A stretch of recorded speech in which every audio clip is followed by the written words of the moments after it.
Okay guys, for today's workout we have a 30-minute time limit on it. So we have 4 movements here and you can complete them in any order, break it down in any rep scheme you want. That's part of the fun today. We're starting off with 100 kettlebell swings. So you might want to use an object that you can do somewhere around 25-ish in that unbroken range, maybe a little bit more.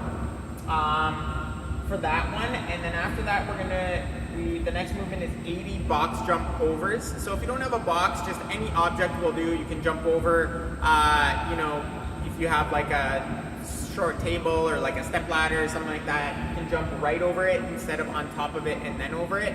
So that's another option. Then we have 30 Medball twist in throws, so you're gonna need a wall for that.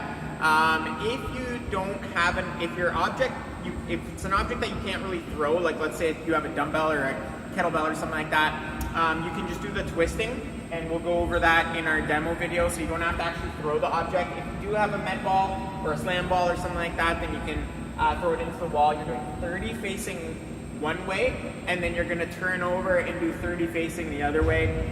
And then finally 40 shoot throughs. So we're not doing the push up or the dip. You can use 2 chairs, a set of parallettes if you have them.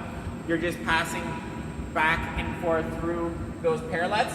Now, as far as orders and set and reps and things like that go, it's kind of like a choose your own adventure here. If you find one of these movements particularly difficult, so for example, shoot throughs might be something you find really challenging on the shoulders, the core, maybe just break it into smaller sets. So like 4 sets of 10 would get you to 40, and just fill in with other stuff in between. So there's a little bit of strategy involved here.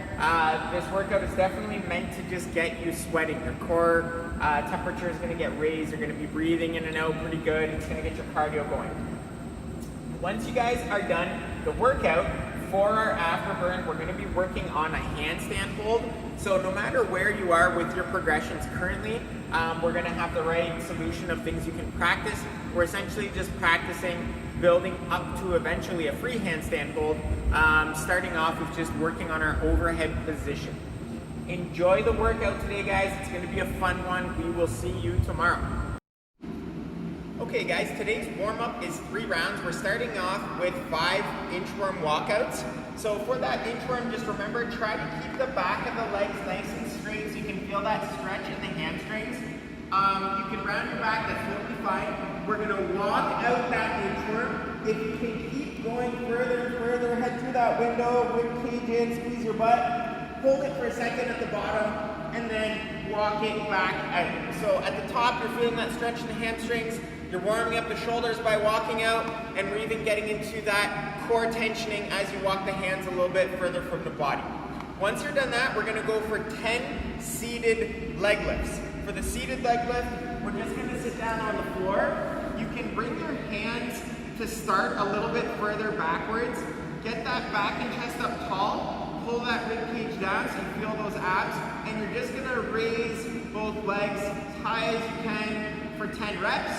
This exercise is going to target your core and your hip flexors, so that little muscle at the top of your hip, top of your quad there. You're gonna feel that firing up as you go.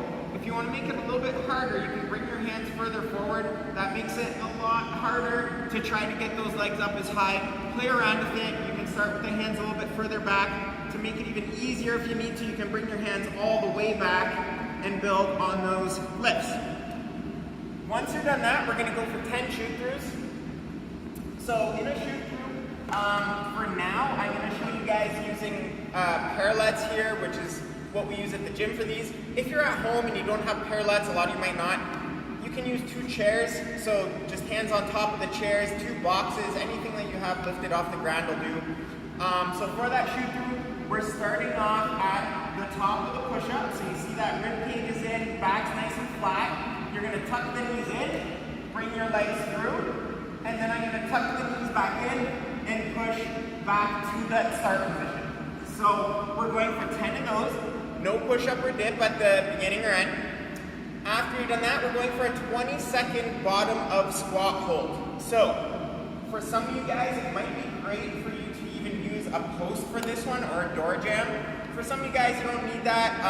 And either way, guys, we always say experiment with both if you can. So what we're trying to do here, using that post, you can just get your back and chest up really tall, sink those hips down low, try to get the back and chest up tall. You can rock gently back and forth.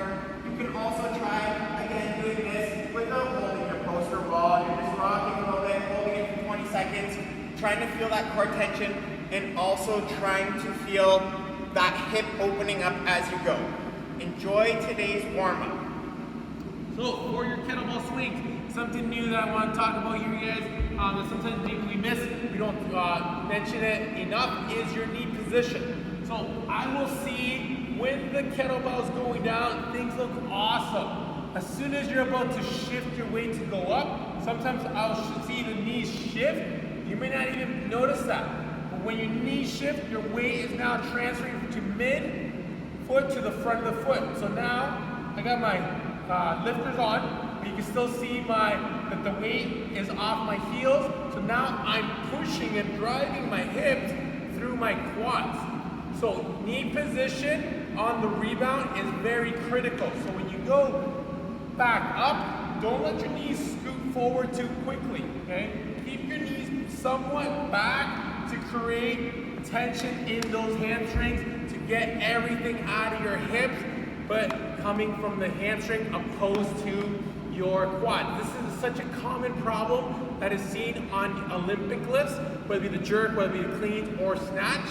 This is your time where you can fix that knee position, which is, for Olympic lift, is that second pull, when you're transitioning from the first to second pull. Now, if that's too complicated, or you're not sure what that means, ignore me, just focus on the knee position on your kettlebell swings. For your box jump over, I'm gonna just set up, I'm just gonna use a ball. Notice how my ball is small here, guys. So if you have a small object, I want you guys to emphasize your jump. So instead of being close to it, maybe take a step back and try to hop over it.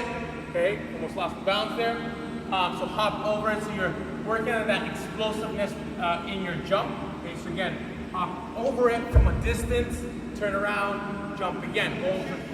For now, I'm going to show you guys using Parallettes here, which is what we use at the gym for these. If you're at home and you don't have Parallettes, a lot of you might not, you can use 2 chairs, so just hands on top of the chairs, 2 boxes, anything that you have lifted off the ground will do.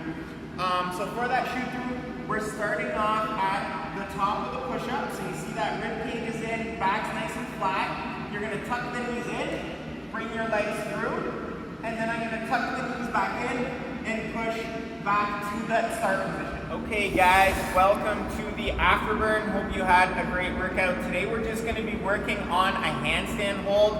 We're gonna accumulate 2 minutes. So you wanna pick something challenging enough where you're gonna have to break this up a few times.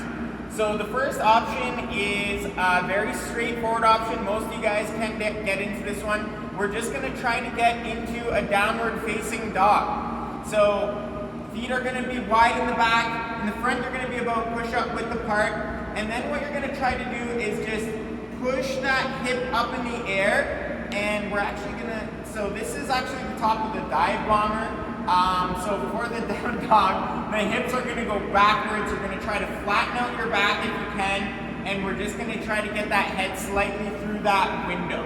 To make this position a little bit easier, if Yash wants to walk his hands a little bit away from his feet, and that might give him an opportunity to flatten out that back a little bit more. That looks really good there. So we're just trying to stack those shoulders. We're trying to activate the upper back here in that position. If that seems kind of easy for you, you want to go into the next progression. I'm not really sure what these are called, but we're just going to start off by lying on our stomachs, and we're going to line up our hands with the wall. So Yash is actually going to be pushing his hands into the wall. He's going to pull that rib cage down, squeeze his butt, keep his feet tight together, and he's just getting a lot of tension in between his shoulder blades into his lats, trying to keep his abs fired up. This one might look a little bit easy when you watch it on a video, but to actually do it is actually really tough. So try it out if you've never done this one before. It could be the perfect progression for you today. Then after that, we're gonna go into a regular handstand hold where we are doing a wall climb. So this one again, guys, if you don't feel super comfortable getting right into the wall, just go 3/4 of the way, and again, focus on stacking those shoulders, head slightly through that window, rib cage tucked in tight, so you can really feel your abs and your butt tensioning up. If you feel more comfortable, just keep walking it into that wall. Your eventual goal is to have your nose touching the wall, your toes pointing up, legs nice and locked out, rib cage tucked in nice and tight. Okay, you can come on down from that there, Yash. Final progression, guys, if you are more advanced and if you can do a freestanding handstand hold, or if you want to work on that, then accumulate 2 minutes in the freestand. Enjoy the afterburn, and we will see you guys tomorrow.